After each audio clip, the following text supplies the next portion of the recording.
they're asking the same question, you're giving the same answer. Oh, well, I already told you. Oh, that's right.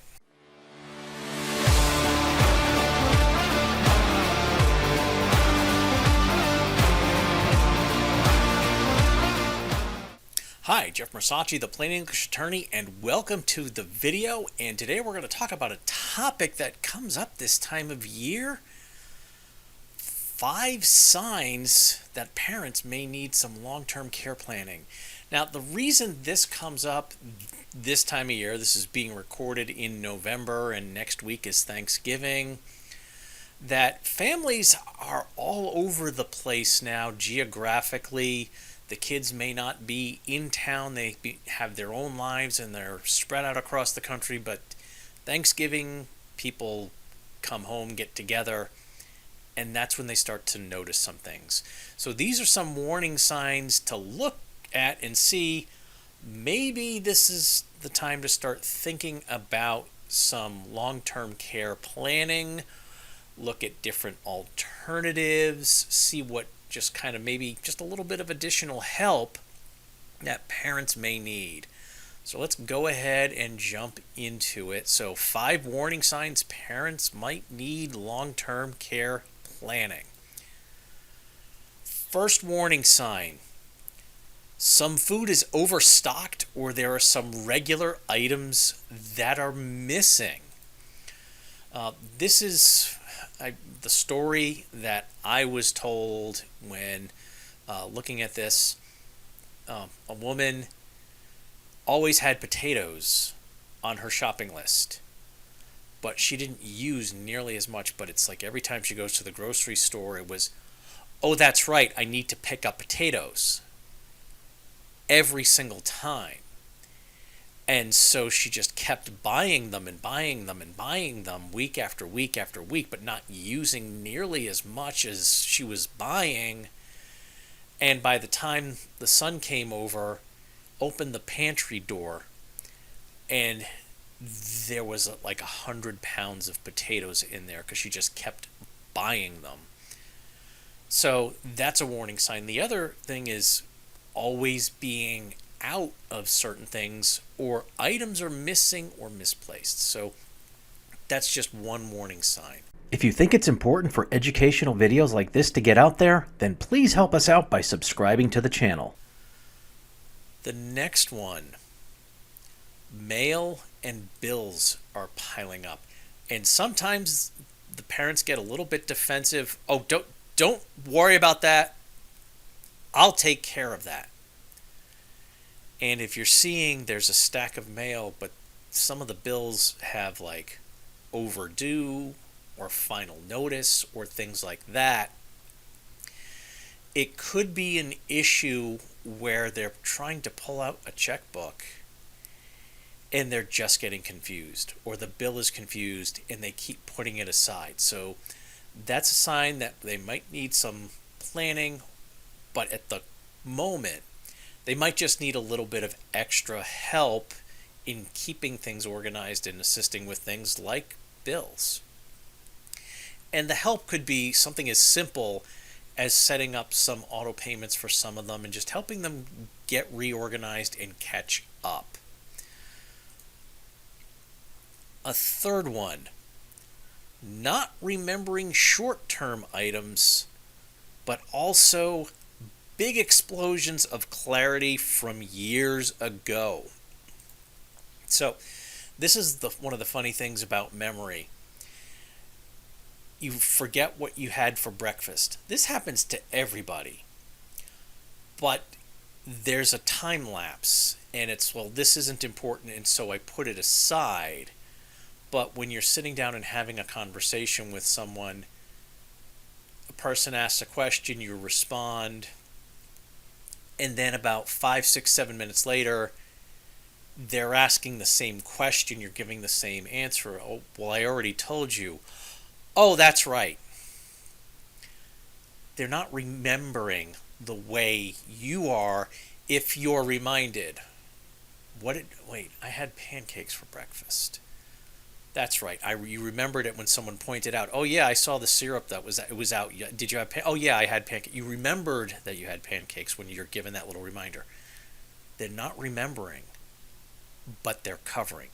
So covering up for some of these things is also another trait that helps a lot of adults who are starting to have some severe memory issues. It helps them get by.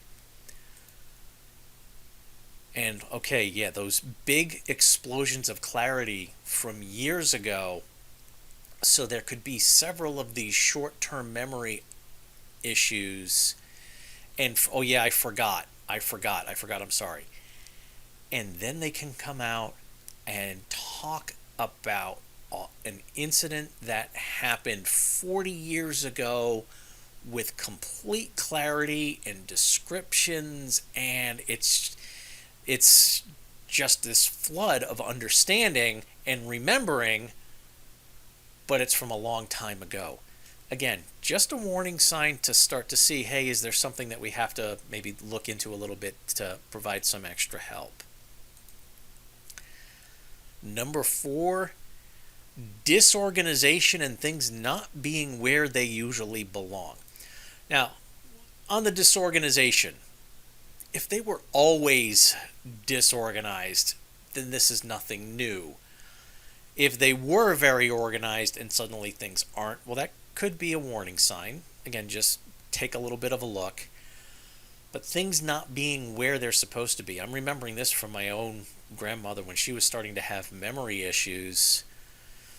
She would take like a pan and we'd find it in the freezer. So it's not where it's supposed to be. Or she managed to get the leftovers and put them into a container, but then she put them in the cupboard instead of the refrigerator where they needed to go. So things like that being out of place, not in the right place, and that association with where they're supposed to be is starting to slip a little. That's where it's a warning sign that there might be some need for help. And some routine tasks seem confusing or frustrating, and I put making coffee. So this was something that happened with my grandmother a few times. Eventually she ended up at a facility just because she was literally climbing out of windows to get out of the house and out of the yard that was kind of fenced in for her, and she was waving down cars and stopping traffic, and the police finally said, look, you can't keep her at home anymore. So she ended up in a facility, but I always remembered my grandfather would come home and he'd find the coffee pot in the yard, and it doesn't work. And so he would walk through it, or it would be my uncle who was living there. She was not getting the process of making coffee anymore, even though it was, okay, put the filter in, put the coffee grounds in, pour the water. It was that simple, repetitive task that she had done thousands and thousands of times. But she wasn't getting it right, and she got frustrated and threw the coffee pot out into the yard. So it was those routine tasks that are now seeming more complicated. Nobody wants to think that their parents are kind of moving into a situation where they may need long-term care. But it happens. And like I mentioned at the beginning of the video, when the kids and the families coming home and coming together, that might be the first time they're starting to see things. And usually if it's multiple siblings, they get together after, or they start a text or a conversation and start talking. Doesn't mean someone needs to go to a nursing home right away. But it is time to start planning and thinking of ways you can help. Most people want to keep their parents at home as long as possible, so providing that little bit of extra help could be enormously helpful. But the reality is, this is not something that typically gets better, it only gets worse. So don't hold off on the planning. So I'm going to go ahead and plug a free webinar that we have on paying for long-term care. And you can go to payforlongtermcare.com and sign up. And it's just a free webinar.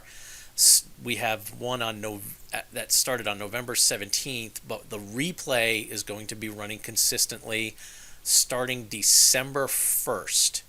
So go ahead and sign up.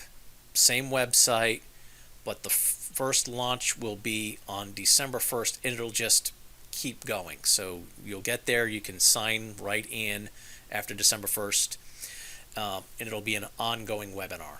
So I hope you found that information useful.